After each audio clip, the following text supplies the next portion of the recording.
Hello, and welcome to another exciting episode of The English Couple. The English Couple. Which way does it go anyway? I'm not sure. I can't remember.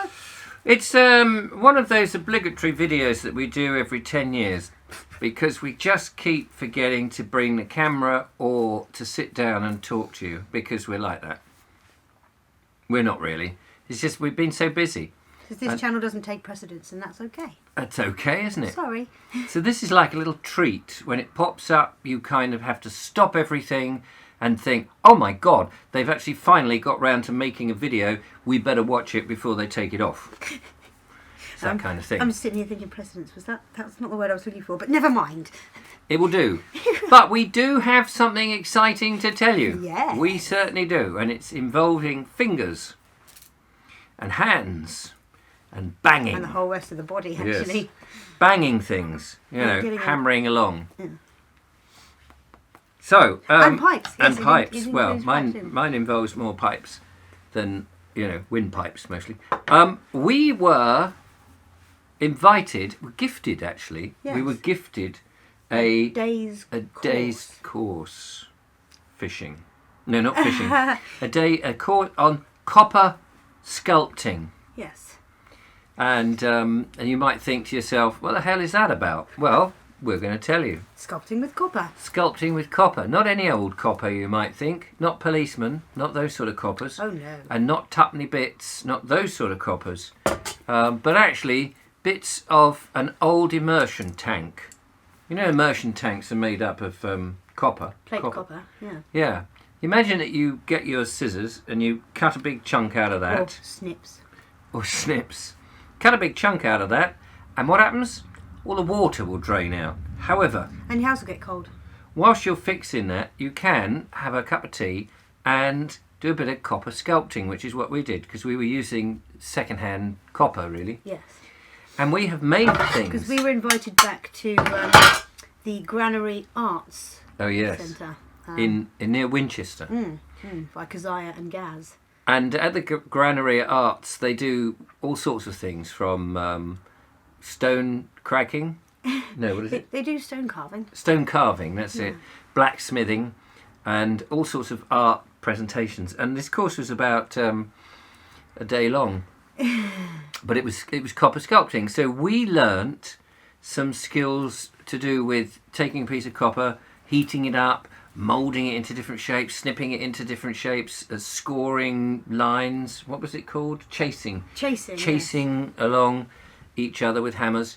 And we made things. And we only did the one day, so don't expect an immaculate thing. But I've got Aphrodite, just off camera there, Aphrodite at the waterhole. But we can't show you that, so we'll show you something else. What have we got? I made, first of all, we were told to make little leaves, just to get the experience. I'll take a big picture of these so you can see them in more close-up. What kind of leaf have you got? I've done an oak leaf. I think it's a what's the word? Pedunculate. Yes, I think. And mine was just a copy of a leaf that was on the hedge, because I used the leaf to cut it out, and but they came out quite nice, and you could make them into hair badges. Mine's a good back scratcher, actually. Or a brooch, or... I was thinking a hair clip for mine, maybe. But, if you made lots of these leaves, you could have them on a copper... Sculpted, something for the coffee table. Or they could be like this, coming off like that, and they could be lovely biscuit holders. Oh, yeah. Or candle holders. Yeah, or cupcake. Or cupcake tray. Tree. Or a cupcake tree, yeah. So there's... actually, this one serving well as a pipe holder as well. A pipe holder. The stem sits nicely on the stem, etc. And talking of pipe holders, I then went on to make this, which is a tobacco leaf, or at least it's supposed to be. I took the design of a tobacco leaf, and the idea was it was a tobacco rest. Like tobacco holders, this sort of slot in like that. But I just thought, on the table, like that, a tobacco rest. And on a tobacco leaf, a copper tobacco leaf. And then if you run out of tobacco, at least you can file this down and choke yourself to death. Yeah, that's given me so many ideas. I mean, I could turn this one into, or if I redid it, I could just a bit of replanning, and it could be for my little dinky ones. Because look at the size of my pipe compared to Richard's. I usually go for the dinky little nose warmers. Nose warmers. What's the other word? Tasters or something like that they call them. Yeah, I could make a little rack here for them. You see how beautiful that is? I wonder if I've got another one. So, and it was really quite easy. You know, you look at some of these sculptures and you think, wow, how is it possible to get, you know, the little thing on the back there, the groove and the lines in it. Gaz, who was the blacksmith, he made his own tools that we used to do all the chasing, what they call chasing, the scoring on the various things. We used some snips, as Julia said, having drawn a pattern on a bit of old scrap metal. It is amazing what you can make. I mean, that's the beauty. What have you got there, Julia? Well, I was aiming to make, I was thinking of an oil burner or incense tray sort of thing. But actually this makes quite a good pipe stand also. The intention was to be a blue lotus flower. Now there's a slight difference in the blue lotus as opposed to other lotuses. It has thinner leaves, so I didn't really want to emulate too much of a thin leaf because of the nature of the metal and, you know, thin, spiky bits.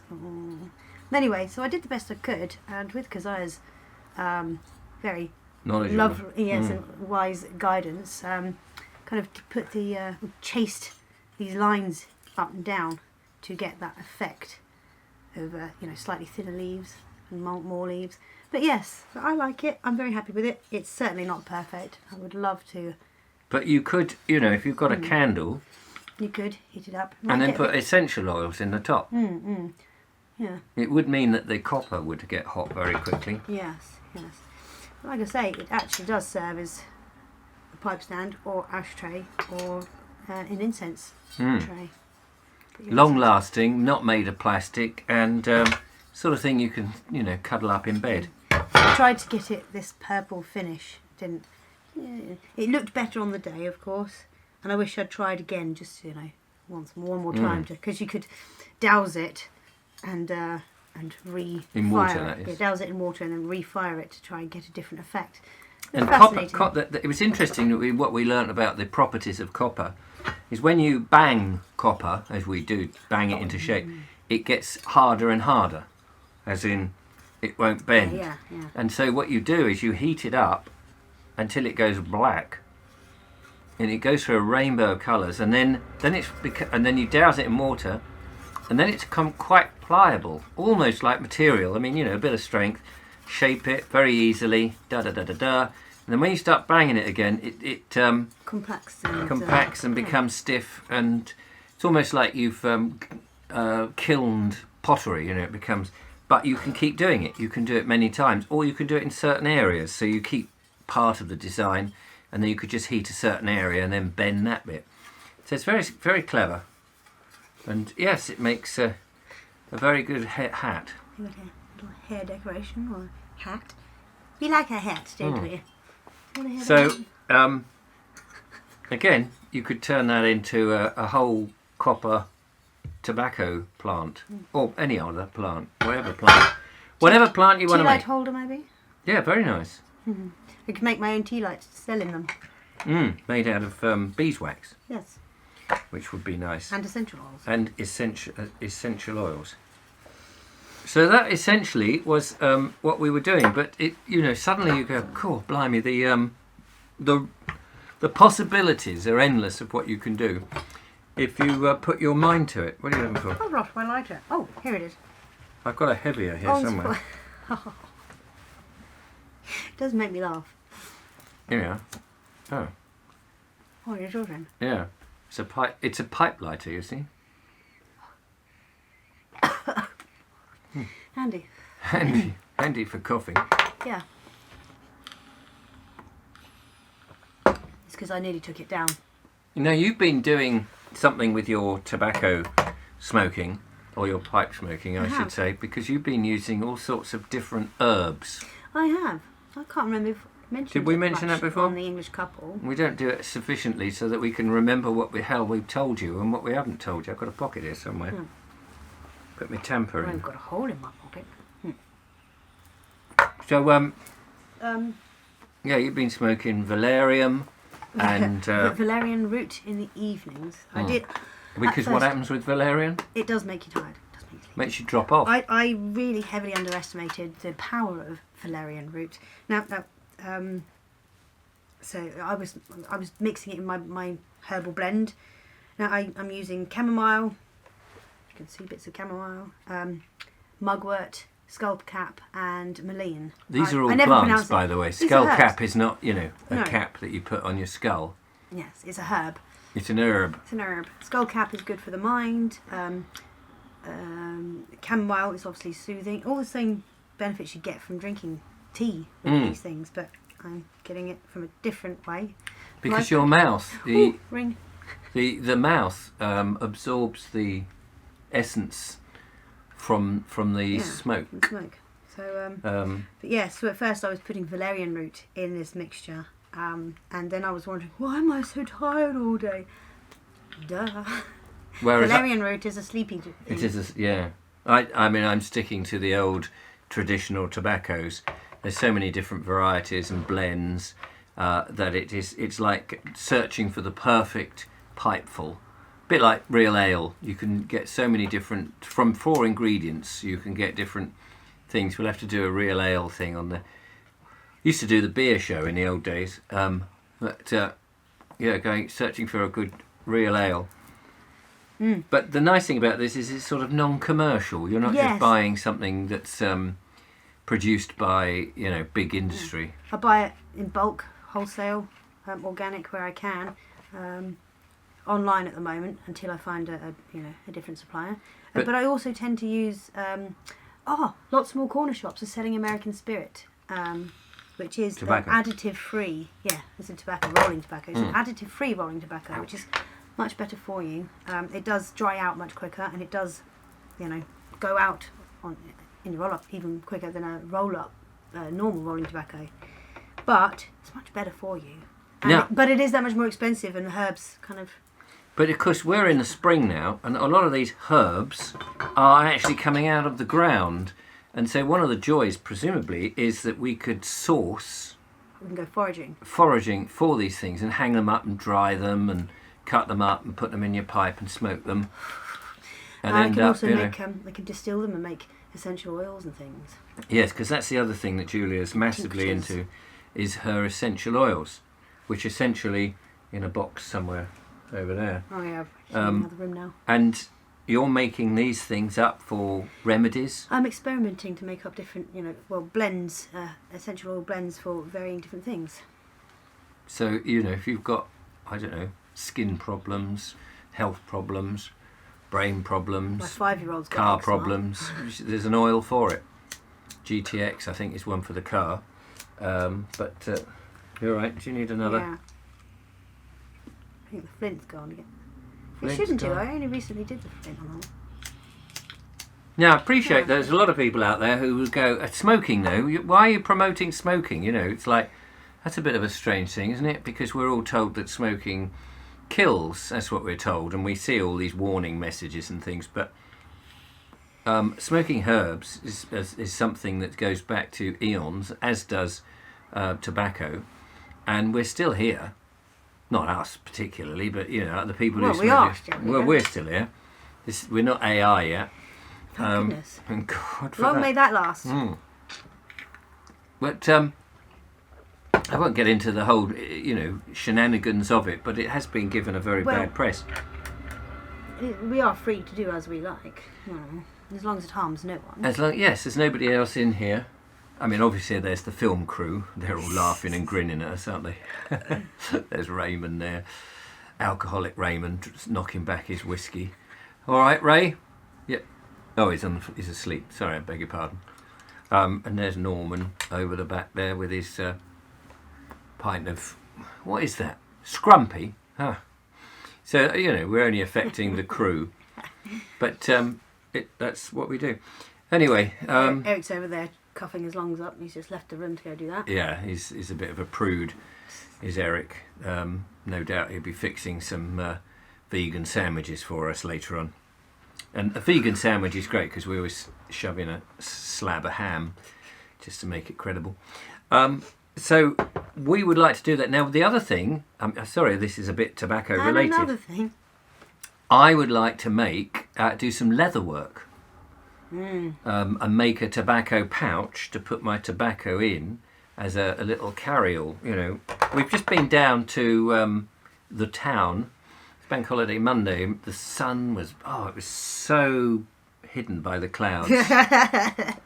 Anyway, I've been buying up some tobacco tin. Not this one because I've had this one for a while, but the others are over there. I suppose I could leap over and get them. Yeah, mine's out there as well. Oh well, we'll show them on another occasion. Yeah. Vintage ones, you know, and they're so nice. There's something about vintage things. We tend to sort of wear vintage outfits, vintage clothes, vintage ideas and concepts. We're sort of steeped in the past in many ways. We won't say vintage bodies. No, not vintage body, not yet. We're still spring chickens. Yes. Oh, I've just spilt tobacco all over my kneecap. Yeah, It's have all an right. ashtray. Thanks, I've already got one. Seems to be my leg. Whoop, whoop. There you go. So that's nice. So we found this lovely little vintage sort of flea pit shop. Flea market. Had the tiniest pipe you've ever seen. Really, really cute little meerschaum pipe with a little running dog and horse on it, but unfortunately the horse was headless. Headless horse. Yeah. Instead of the headless horseman, it was the headless horse. And then a tiny little clay pipe with it. But you know these old sort of little junk, what we used to call junk shops. But now everything's got a price and a value. Anything that's vintage has got this sort of enormous price because it's sought after. But why is that? Why is the old things sought after and new things perhaps not so? Well, they don't make things like they used to, do they? No, and the reason that these old things are there is because they last, whereas everything else is... They've stood the test of time so far. But it's got inbuilt obsolescence. Obsolescence. No, obsolescence. My stomach is Design rumbling obsolescence. again. Yeah, I don't know if you can hear that on the mic. But having said all of that, there is something really satisfying, you know, even though you might think that's a bit gash, isn't it? You might think it's a bit naff.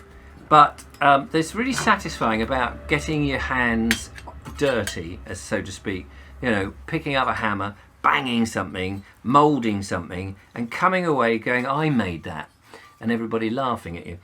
There's something, you know, splendid. And when something's handmade and you get to the skill set that is more acceptable and people actually appreciate it, there is part of that person, part of that individual's soul in, you know, the love and attention and care that's gone into it, which you don't get with manufactured items. Not these days, you know, vastly. There's Soulless pieces of tat.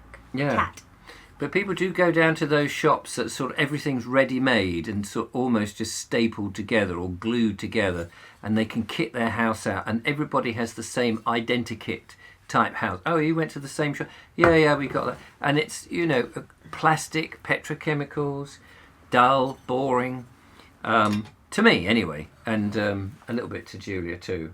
Yes. Whereas, you know, my kids, my youngsters are sort of like, an ex-girlfriend of mine, I'll let you into a secret here, an ex-girlfriend of mine was working, she was in a sort of, I suppose, 50s, and she was working in an office, a sales office, and all the other salespeople were in their early 20s, and that she lived in Shrewsbury, up in Shropshire, and many of them were getting married or looking to get into property. And she said, oh, look, what about this lovely old timber frame property, or this Georgian house, or this nice Victorian whatever. And they were going, oh no, we don't want to live in a second-hand house. We don't want to live in a house that somebody else has lived in. I mean, it was a weird attitude, that was. It must be brand new, like their clothes, like their cars, like everything they buy, you know. I mean, you don't want to buy second-hand food, obviously. Second-hand food, Bit stinky. I've just regurgitated this cottage pie. Would you like some? No, thank you. It looks the same as when I first had it, to be honest with you. Still got the carrots and the little peas in it, but never mind. If that's not put you off, I don't know. But do you know what I mean? It was very strange that people... I mean, I can understand people liking new things, a new dress or a new hat and things like that. But New pair of shoes. New pair of shoes. Obviously, some sort of personal things. But it was this, no, we can't go in a second-hand house. And I've never thought of a house as second-hand. I mean, previously owned, but second-hand as if... But then I guess also in a second-hand house, you might have something of the previous owner. And imagine you've got a house built in the Tudor period. How many owners would have been in there, lived in there, got married in there, died in there, birthed children in there? A lot of history. But there may be also a lot of perhaps sadness associated with it. When you walk into a house and you can feel that. Slightly oppressiveness or... Yeah. And some of those very old houses, of course, were not designed by architects. And so there'll be a lot by the builders of that house. So that's why I think, things that have been made by people with their hands, it resonates a bit of the person. Yeah, absolutely. And speaking of making copper things, I've remembered wearing 2 copper things I made about 17, 18 years ago. A pair of rings. I'll show them on the photo in a minute, but one is just copper wire with some beads on it, just around tipping my finger there, just because I felt like it at the time. I can't remember. It must have been some sort of craft activity, but I was in South Africa on a horse safari conservation study, and it was lovely for 3 weeks. But there was one particular horse I bonded with. His name was Trigger. He was a typical South African breed of stocky, hardy pony. So I got one of his hairs off his tail, and I wrapped it around my finger and used copper wire to hold it on, and also managed to thread on, I'm not even sure what kind of gem that is. It might be manufactured, but it's just nice. It just reminds me of South Africa, and I've got a piece of Trigger. I mean, this was 17, 18 years ago now, so he's probably long gone. I was quite staggered when you said it was made from horsehair. Yes. Part of his tail. Yeah, just one hair from his tail. And I actually bought this one from South Africa, and that was what gave me the idea, because that's actually in between the metal, the like Celtic cut type, not metal, is a pair of elephant hairs from an elephant's tail. It's not taken. It's taken off a tree rather than taken off the actual elephant. But because elephants grow on trees, as you know. No, but they rub past the trees. They'll rub the bottom on it, things like that. It's a bottom. It's a bum hair. From a sanctuary. A little bit of elephant bum fluff is what that is, ladies and gentlemen. That's exactly it. Well, there you are. That's so all of that sparked from going on a course. So thank you very much, Kezia and Gaz, for showing us that. And what now we need is a little workshop so that we can create more objects, objet d'art, as they say. Yes. I'd like to go and do some stone carving and things. Yeah. Soapstone, make a nice little oil burner or something. So who knows? Anyway, I hope you've enjoyed some of that nonsense and, all good English nonsense, and that you'll join us again. Don't know when, don't know where, but we'll have something else equally thrilling and ridiculous to bring to you. Yes, indeed. So until next time. Hope you're well, keep keeping well, and take care. Goodbye. Bye.